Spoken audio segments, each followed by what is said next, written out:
let's talk a little bit about your background and why do you want to run, by the way? Well, as I've attended all of these meetings, I've uncovered a lot of things that I think could be done better and where I could offer help. So first and foremost, I have a background in finance. I have an MBA in finance from New York University, and nobody else on the slate, on either slate running or in the current administration, has a finance background. And the budgeting over the last several years has been very short-sighted. And so when I say that, it's always... You know what, I want to hold on for Sure. just a moment there. We'll get to some of the... I've got some issues I want to discuss with you. Let's talk a little... I just want to focus on your background if we could, if you don't mind. Sorry to interrupt you, but so you've got a background in finance. You've been with, I mean, in your job in finance, what do you do that is important here and that makes you qualified to run? Well, I've worked for 25 years. Don't want to give away my age, but about that. Okay. I started, we all get started there. out of kindergarten. Right.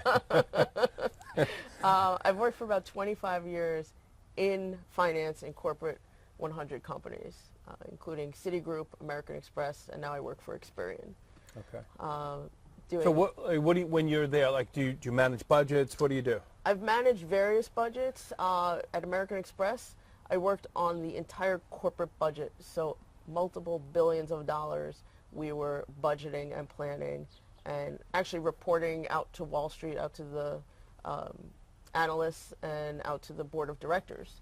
So, you know, very, very high level, high visibility there. Okay, so you understand budgets and you understand finance. I would say, okay, that's fine. Now let's talk about how that'd be the first subject then. You talk about finances here. How do you intend to do finances better in this city, and what's wrong with them now? Well, aside from anything else, and whether you say we should cut certain expenses or expand programs that cost more, the methodology of how budgeting is done is very short-sighted. So every single budget year, there's a budget laid out for just 1 year, only 1 year. Never looks beyond that. And I've asked for the last 3 years going to these meetings, I've asked, do you do an outlook of 3 or 5 or 10 years? Because things that you do now, today, impact down the road as well, and it's never been shown. You know, the first thing that comes to my mind, in fairness to current administration, okay, and I'm going to play the devil's advocate here. They're elected to terms of 2 years. Do you think that they should be planning beyond their term? You think that's appropriate, or, you know, because it would just, I guess it would occur to the average person, well, I may not be here beyond 2 years. Should I just plan for my tenure? Is that appropriate, or is that not really Well, appropriate? Anybody who's in public service as a public servant should really do what's best for the community, for the municipality. Okay. And it's not just for 1 year. What's best may be not so good this year and may be better down the road. So you have to consider that.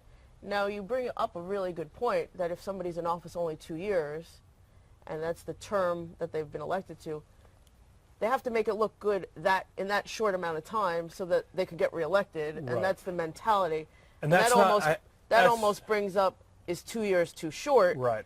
And I believe there's been some discussion around that within Glen Cove, and you know, maybe that's an item to think about. Right. That. Okay, I just want to bring that up, Yeah. just in fairness. So, okay, so with the current short, you say that it's kind of short-sighted. Why don't you explain what you mean by that? So, for example, the city of Glen Cove often will try to attract a business or a developer by giving them a pilot, a payment in lieu of taxes.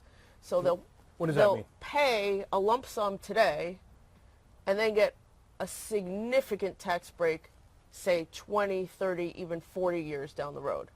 So down the road or during that? For that period. They get tax breaks for the next 20 to 30 to 40 years. So let's say I'm business A, you're the mayor, and Right. you say, Tim, come to town, give me a lot of money up front, whatever that means. What does that usually mean? So give us $1 million, $5 million this year, And then I don't And pay taxes for 40 you'll get years? a significant Okay. decrease on your But that's pretty taxes. common, isn't it?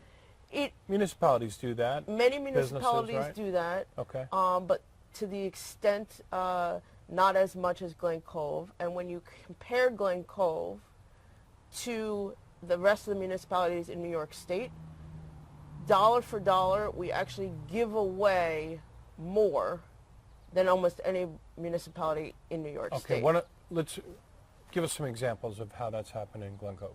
So the biggest one is the waterfront, the Garvey's Point development. Okay. That's a RXR Corporation. Correct. Okay. Correct.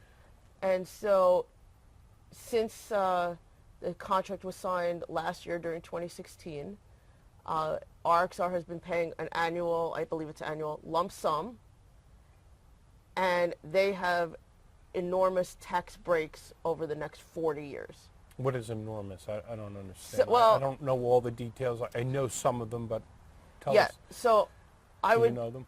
I would say hundreds of millions of dollars in tax breaks. Okay, so they're over not paying. 40 years. They'll be paying this lump sum that's set today. Do we know what that number is? I don't have it off the top of my head Okay. today. So they'll be paying the lump sum, and that won't change. It's set. But so if the value goes up, the city doesn't benefit. The lump sum is set, and then over the next 40 years, we'll be getting less than what would have been the right amount of taxes for the development. Now, where that becomes a problem is that we're spending the money today before the development is built. Mm-hmm. And once the development is built and it has a strain on resources like more students in the school system, it needs more water supply, more police, more fire, more sewage. All right, so let's, these are kind of generalities. What students, why is that an issue? Everything costs money. Right. So each student in the Glen Cove school system costs about $26,000 per year on average. That was a statistic from Newsday a couple years ago. I'm familiar with it, yes. And every student coming in would be an expense to Glen Cove taxpayers to school that student. Right.